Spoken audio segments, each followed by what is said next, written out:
খুব সহজ পদ্ধতিতে চটজলদি কিভাবে মাটন বানাবেন আজকে রেসিপিতে দেখাবো। তো কিভাবে বানাই রেসিপিটা পুরোটা দেখে নিন। এখানে আমি 700 গ্রাম মাটন আগের থেকে ধুয়ে পরিষ্কার করে নিয়েছি। একটা বোলের মধ্যে নিয়ে নেব। এবার মাটনে দিয়ে দেব পেঁয়াজ বাটা, রসুন বাটা, আদা বাটা,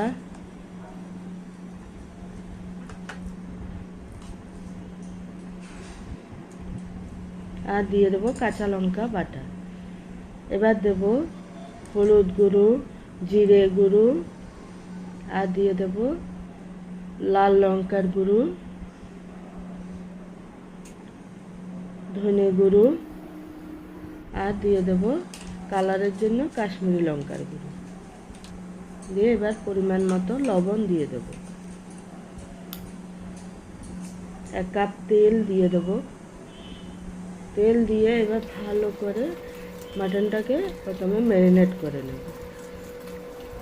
মেখে নিয়ে এবার ঢাকা দিয়ে রেখে দেব 10 মিনিট। কড়াইতে তেল গরম করে ফোড়নে 2টো তেজপাতা, শুকনো লঙ্কা, গোটা গরম মশলা, 1 চামচ জিরে দিয়ে ফোড়নটাকে ভেজে নিয়ে দিয়ে দেবো পেঁয়াজ কুচিটাকে এবার ফোড়নের সঙ্গে হালকা নেড়ে চেড়ে একটু হালকা লালচে করে ভেজে নেব। ভেজে নিয়ে এবার ম্যারিনেট করা মাটনটা দিয়ে দেব।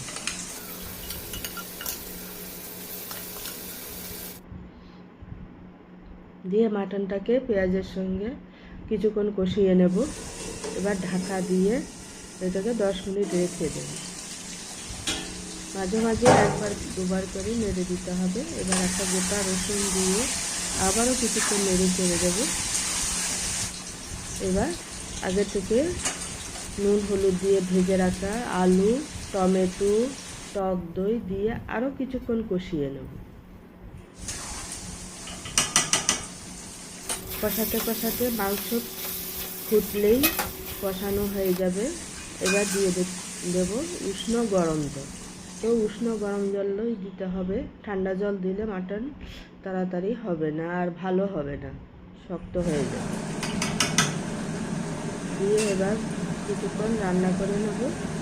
রান্না করে সবশেষে গরম মশলা দিয়ে রেডি হয়ে যাবে মাটন কারি।